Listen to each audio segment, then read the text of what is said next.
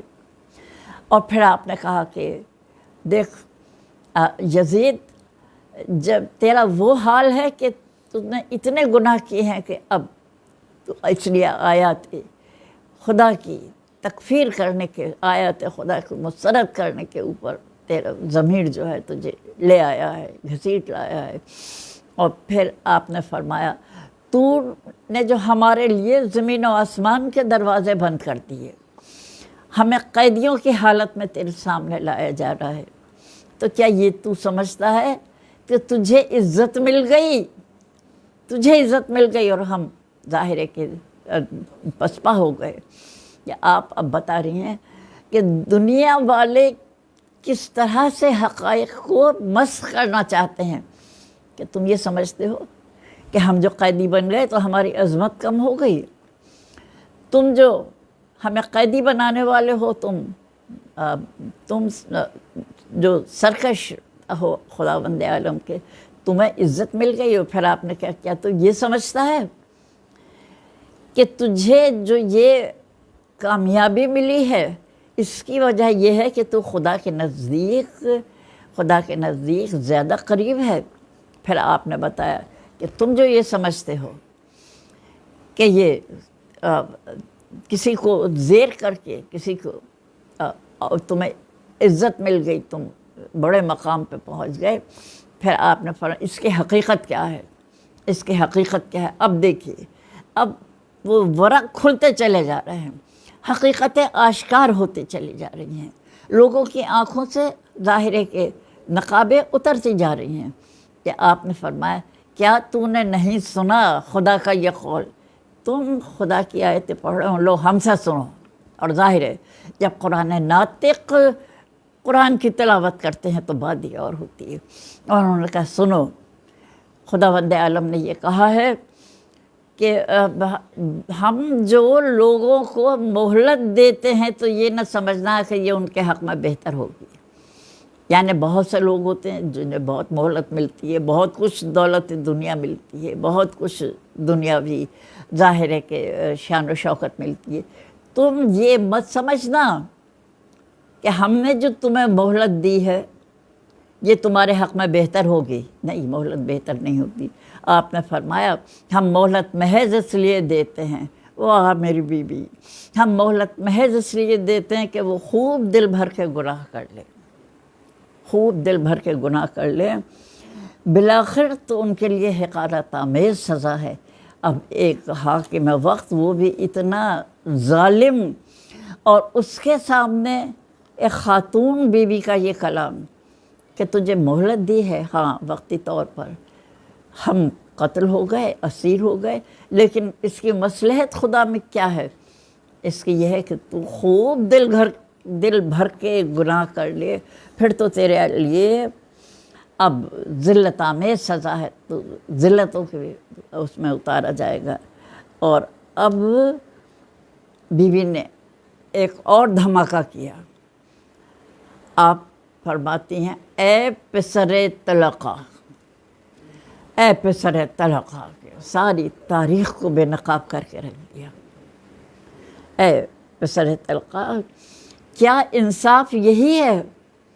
کیا انصاف یہی ہے کہ تیری تو عورتیں اور کنیزیں تک پردے میں بیٹھی ہوں، اور ہم جو نبی کی بیٹیاں ہیں، ہم جو نبی کی بیٹیاں ہیں، ان کی تو نے چادریں چھین کر انہیں شہر بشہر تشہیر کرایا ہے۔ ظالموں نے شہر بشہر لیے پھرے ہیں۔ ناظرین کرام، اب دیکھیں یہ پسر طلقہ، یہ تو وہ لفظ ہے کہ جس نے ساری تاریخ کو بے نقاب کر دیا، جس نے ساری سچائیوں کو بے نقاب کر دیا۔ طلقہ وہ لوگ ہوتے تھے جو اپنے عمل کی وجہ سے غلام بنائے جانے کے لائق تھے، لیکن کسی کی رحمت انہیں معاف کر دی تھی۔ تو اس نے وہ وقت یاد دلایا، کیا تو بھول گیا وہ وقت کہ جب تم لوگوں کو مکے میں شکست ہوئی تھی، مکہ ہمارے جد نے فتح کیا تھا، اور پھر تمہارے بزرگوں کو بجائے قیدی بنانے کے، بجائے غلام بنانے کے، یہ ہمارے جد کی رحمت تھی، یہ ہمارے جد کا کرم تھا کہ انہوں نے سب کو معاف کر دیا۔ تو غرض آپ کہتے ہیں تلقا یعنی تم لوگ غلام بنائے جانے کے لائق تھے، اور ہمارے جد نے تمہیں معاف کر دیا، ہمارے جد کی رحمت نے تمہیں معاف کر دیا۔ پھر آپ فرماتے ہیں کہ کیا یہی انصاف ہے کہ تیری تو کنیزیں اور عورتیں تک پردے میں بیٹھیں، اور ہم جو نبی کی بیٹیاں ہیں، اب سب بات تشبام ہو گئی، ہر حقیقت سامنے آ گئی۔ ہم جو نبی کی بیٹیاں ہیں، ہم لوگوں کی ردائیں چھین کر ہمیں شہر بشہر تشہیر کیا گیا، اور اس پر یہ کہ تو اپنے مشرک آبا کو پکار رہا ہے، تو فخر سے اپنا مشرک آبا کو پکار رہا ہے۔ پھر آپ نے فرمایا گھبرا نہیں، تو بھی انہی کی منزل میں اتارا جائے گا، تو بھی انہی کی منزل میں اتارا جائے گا کہ تو ہے کون؟ مشرک آبا کی اولاد۔ ہاں، اور پھر آپ کہیں گے، اور پھر اس دن تو پچھتائے گا کہ کاش تو نے وہ نہ کہا ہوتا جو اس وقت کہہ رہا ہے، وہ نہ کیا ہوتا جو تو کر گزرا ہے۔ اور پھر آپ فرماتے ہیں تو نے ہمارا کچھ نہیں بگاڑا۔ اللہ، اتنی بربادی کے بعد ایک اسیر خاتون کھڑی ہوئی کہہ رہی ہے تو نے ہمارا کچھ نہیں بگاڑا، تو نے اپنے ہی گوشت کو پارا پارا کیا ہے، تو نے اپنے ہی کھال کو ٹکڑے ٹکڑے کیا ہے۔ اور پھر کہتے ہیں تیرے لیے اس سے برا کیا ہو سکتا ہے، تیرے لیے اس سے کیا برا ہو سکتا ہے کہ عنقریب وہ دن آنے والا ہے، عنقریب وہ دن آنے والا ہے جب خدا فیصلہ کرنے والا ہوگا، اور خدا کے رسول مدعی ہوں گے، ہمارا خون بہا طلب کرنے والے ہوں گے، اور جبریل امین اس خون کے گواہ ہوں گے، اور خدا فیصلہ کرنے والا ہوگا، خدا فیصلہ کرنے والا ہوگا کہ ہمارے جد اپنے اولاد کے خون کا دعویٰ لے کر آئیں گے، اور جبریل ان کے دعوے کا گواہ ہوں گے، اور خدا فیصلہ کرنے والا ہوگا۔ اور پھر آپ نے بتایا کہ وہ کیسا دن ہوگا، وہ کیسا دن ہوگا۔ آپ نے بتایا اس دن تجھے بھی اور جن ظالموں نے تجھے مسلمانوں کی گردنوں پر مسلط کیا ہے، ظاہر ہے ہمیشہ ایک ٹولہ ہوتا ہے جو ظالموں کے ساتھ رہتا ہے، تو اس دن تجھے بھی اور ان ظالموں کو بھی جنہوں نے مسلمانوں کی گردن پہ تجھے مسلط کیا ہے، اس دن پتہ لگ جائے گا کہ ظالموں کا کتنا برا انجام ہوتا ہے۔ صلوات پر محمد و آل محمد۔ اور آپ نے فرمایا اے یزید تو ساری کوششیں کر لے، دیکھیے آئندہ کی پیشین وہی فرما رہے جو ہر صدی، ہر سال، ہر دن جس کی گواہی دے رہا ہے، کر لے اپنی کوشش، لیکن ہمارے ذکر کو فنا نہیں کر سکتا۔ اپنی ہر کوشش کر لے، ہمارے ذکر کو فنا نہیں کر سکتا، اور اس وحی کو مردہ نہیں کر سکتا جو ہمارے گھر میں اتری ہے۔ ہم تو وہ ہیں کہ ہمارے گھر میں وحی اتری ہے، تم چاہتے ہو کہ اس وحی کو مردہ کر دو، تم چاہتے ہو کہ عدل و اسلام، عدل و احسان کے معاشرے کو ختم کر کے تم ایک ظلم کا نظام قائم کرو، تم نظام زر کے زنجیروں میں جکڑ لو لوگوں کو۔ آپ نے فرمایا لیکن بخدا کر لے اپنی کوششیں، لیکن تو ہمارے ذکر کو فنا نہیں کر سکتا، اور اس وحی کو مردہ نہیں کر سکتا جو ہمارے گھر میں اتری ہے، ہمارے گھر میں اتری ہے۔ اور پھر آپ نے فرمایا میں حالانکہ تجھ سے گفتگو کر رہی ہوں، لیکن تجھے ملامت کرنا بھی مجھے ناگوار گزر رہا ہے۔ اور پھر آپ فرماتی ہیں کہ میں تجھے اتنا حقیر سمجھتی ہوں کہ مجھے تجھے ملامت کرنے بھی ناگوار گزر رہتے ہو۔ پھر دیکھیے اتنی آزمائشوں کے بعد، اتنے مظالم کے بعد کہ جس کی تاریخ میں مثال نہیں ہے، ایک خاتون کیا کہہ رہی ہے، اس خدا کا شکر ہے، اس خدا کا شکر ہے جس نے ہمارے اول کا سعادت پر اور ہمارے آخر کا سعادت اور شہادت پر خاتمہ کیا۔ انا للہ و انا الیہ راجعون۔ اب ظاہر کی ساری باتیں اس قدر لوگوں کو حواس باختہ کرنے والی تھیں کہ اب رسول کے ایک صحابی ابو برزہ اسلمی بیٹھے، پوچھو تم کیوں بیٹھے تھے یزید کے دربار میں؟ اور کہتے ہیں یزید میں نے اپنی آنکھوں سے رسول خدا کو ان ہونٹوں کو چومتے ہوئے دیکھا ہے۔ اور وہ پھر یہ کہہ کر روتے ہوئے باہر نکل جاتے ہیں۔ سلطنت روما کا سفیر کھڑا ہوتا ہے، کہتا ہے یزید یہ کس کا سر ہے؟ یزید یہ کس کا سر ہے؟ اب اس نے کہا حسین ابن علی کا۔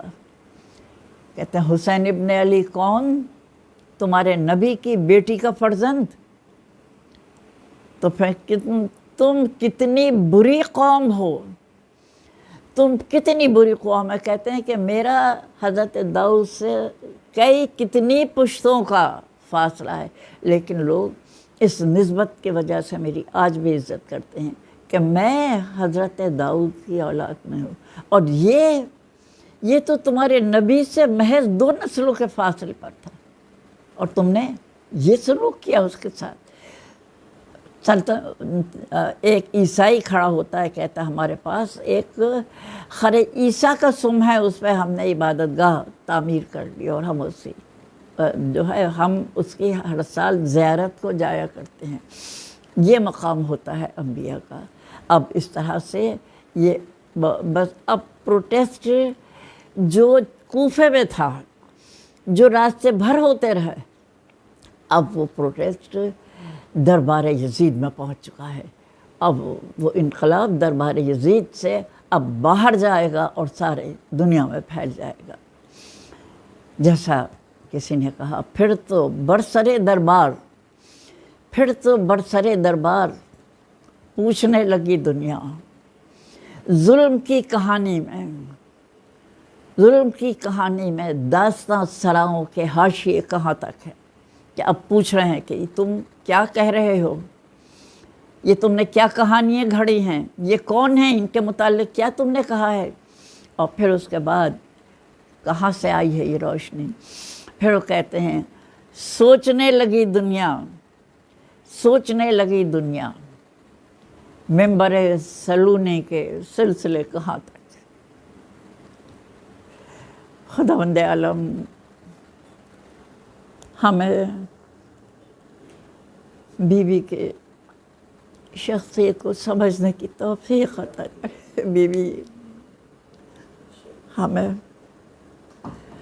اپنے سائے میں جگہ دیجیے گا، بیوی ہمیں توفیق عطا کیجیے گا، ہم آپ کے ہر لفظ کو سمجھ سکیں، ہم آپ کی شخصیت کو سمجھ سکیں، آپ کے اجداد کا واسطہ دیتے ہیں، آپ کے جد کا واسطہ دیتے ہیں، آپ کے بابا کا واسطہ دیتے ہیں، آپ کے مادر گرامی کا، بحق محمد و آل محمد یا رحم الرحیم۔